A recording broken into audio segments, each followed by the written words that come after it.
know what's going on. I mean, it's a natural response. Right. You know, like if everybody started running, everybody would start running. Yeah.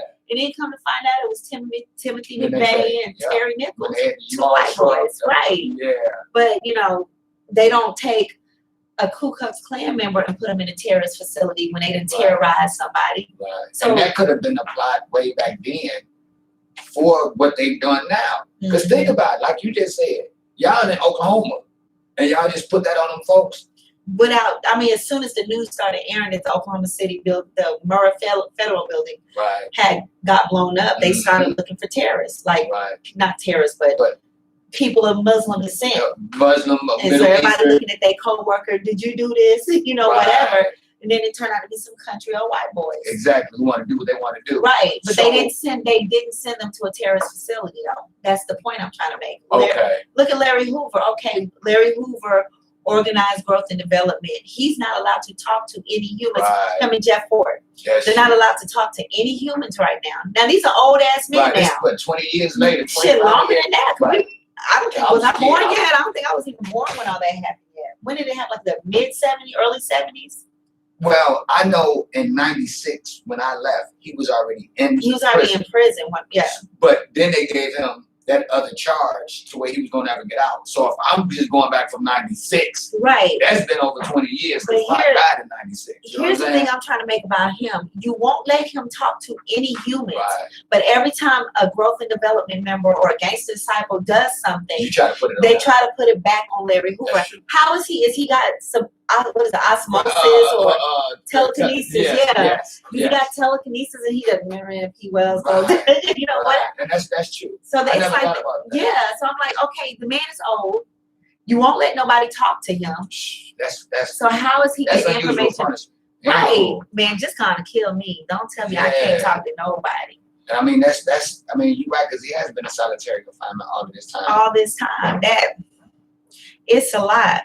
But on this case right here, to me, he got too powerful in a country that's racist against him. But I'm still asking this question.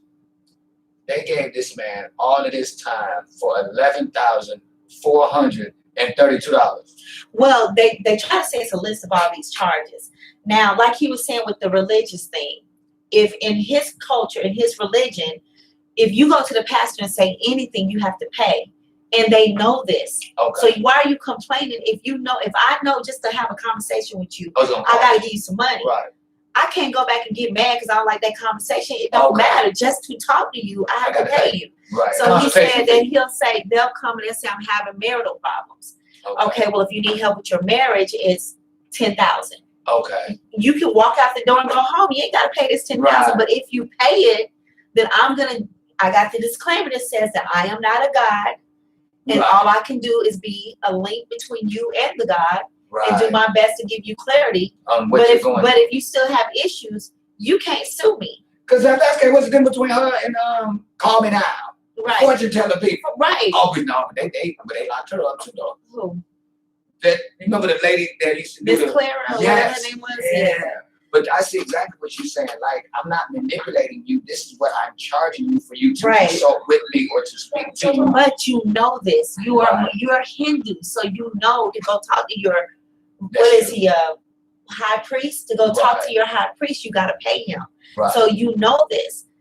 The thing that I kept pointing out to like my team is that, okay, you know, I know everybody got religious beliefs or whatever, but to me, it ain't no different than none of these religious beliefs. I mean, at the church. You know, when I first moved here, that's when Eddie Long was still, you know, running right. And I could see his presidential from way in C200. I could see that presidential. And I'm sitting here, and then, you know, whatever. I done went to churches, and I remember early 2000s, I was going through like a hardship. And I went to Faith Christian Center in Marietta, and I asked them if they can help me.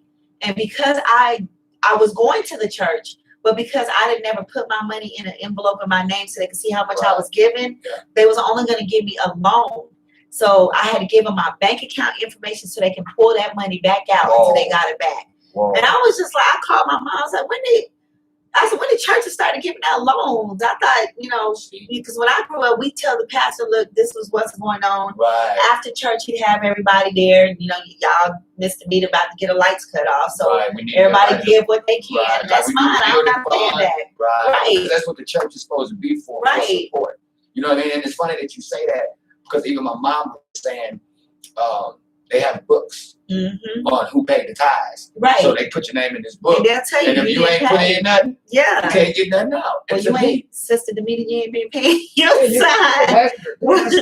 I gave Sister Judy a ride to church last week. Ain't that a tithe? Right. And you know what's crazy if you say that, because by him being a Hindu, and that is his religion, how flip it to where our religion, like the Creflo Dollars and the Eddie Longs, could they have ever, if just say some people from the church started complaining about them? Right. Is there a law that? No, that's what I said. You know what you got yourself into, whether it worked or not. If you tell me that this will make me fly and I buy it, that's on me if I don't fly. Right. So what they really did was expose this man's success with their complaints. And when I mean expose, not that he was doing anything wrong. No, but you missed the part where the court documents stated it was 500 people out of 17 million that complained. That's nothing. Right. You can't please everybody. Right. And then they only put statements of like 7 people. So if you're saying 500 people said he did this, I need to see 500 people. Because if he was a white man, then you would want to see all 500 people. You wouldn't just want to see 7. Right. Well, I know it's 500, but here's 7 that's willing to come forward. No, I need all 500 of them to come forward. At least 420. No, 500. Right, need all 500 of them to come forward. I want the same treatment you would give me. I want all of them. That's true. But but when you're a person of color, yeah,